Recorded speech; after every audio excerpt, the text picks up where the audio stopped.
สวัสดีทุกคนมื้อนี้เราก็สิพามาสอนวิธีเอาบินจากแอปมีไซเนาะทุกคนสำหรับไผที่พากเครื่องแล้วบ่ฮู้วิธีเอาบินจากแอปมีไซเดี๋ยวมาเบิ่งคลิปนี้นำกันเลยทุกคน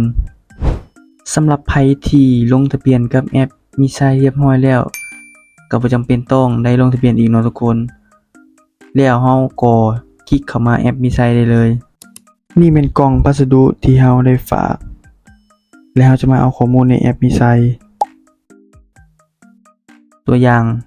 พัสดุที่เราฝากแล้วเขาก็จะคีย์บินตามเลขพัสดุที่เราเขียนใส่กล่องเดี๋ยวเราเบิ่งนำกันเลยว่ามันจะคือกันหรือบ่เมื่อเข้ามาหน้าแอปมีไซหม้อยแล้วเราก็กดไปที่พัสดุหลังจากนั้นเราก็จะเห็นบัญชีของเลขพัสดุที่เราฝากแต่ละวันหรือว่าแต่ละมื้อนั่นเองเนาะทุกคนเราสามารถเลื่อนเบิ่งวันที่เราฝากพัสดุว่าวันที่ใดเนาะทุกคนส่วนตัวทั้งสุดแม่นวันที่เรา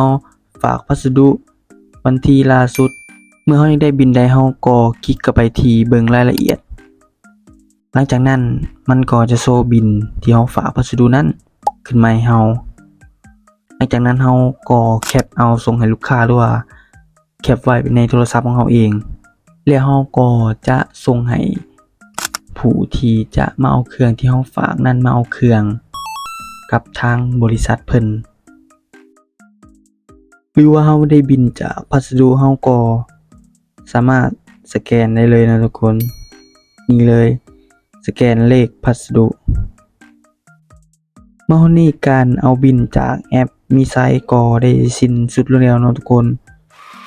ขอบใจทุกคนที่เข้ามาเบิ่งและติดตามกันเด้อใจหลายบ๊ายบาย